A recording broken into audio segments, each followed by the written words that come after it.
Sindh high court ने कराची में महंगे दामों अशिया बेचने वालों के खिलाफ कार्रवाई का हुक्म दे दिया। अदालत ने सिंध हुकूमत ब्यूरो ऑफ सप्लाई से 3 अप्रैल तक जवाब तलब कर लिया। मजीद जानते हैं डॉन न्यूज के नुमाइंदे शफी बलोच से। जी शफी, अपडेट कीजिएगा। हाँ जी, माह सयम के दौरान बुनियादी जरूरत जिंदगी और अशिया खुर्दनोश की मुकर्रर नक़्स से ज़ायद कीमतों पर फरोख्त करने के खिलाफ जो है वो सिंध हाई कोर्ट में दरख्वास्त दायर की गई और अदालत ने इब्तदाई दलाल सुनने के बाद कमिश्नर कराची और मुकर्रर करदा नक़्स से ज़ायद कीमत वसूल करने वाले दुकानदारों के खिलाफ के कार्रवाई का हुक्म दे दिया है। और सिंध हाई कोर्ट ने ज़ायद कीमतों पर अशिया खुर्दनोश फरोख्त करने वालों के खिलाफ अब तक क्या कार्रवाई की गई है उस हवाले से जामा रिपोर्ट तलब कर ली है।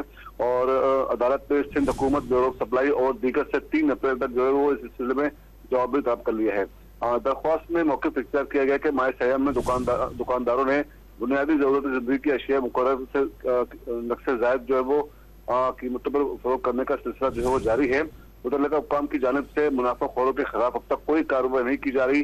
जायद जो है वो कीमत वसूल करने वालों के खिलाफ मुनाफाखोरों के खिलाफ अब तक कोई कार्रवाई नहीं की गई। इस हवाले से अदालत से इस्तदा की गई कि वो मुतल्लिका इदारों को पाबंद करे कि वो इस सिलसिले में जो है वो फौरी कार्रवाई करे और माह सयम के दौरान जो है वो शहरियों को रिलीफ दिया जाए। सब्जियों, फलों, दालों और दीगर अशिया की कीमतों में जो है वो आज मुकर्रर कीमत पर जो है वो अशिया फरोख्त करने का हुक्म दे दिया जाए। जी, बहुत शुक्रिया शफी बलोच अपडेट करने के लिए।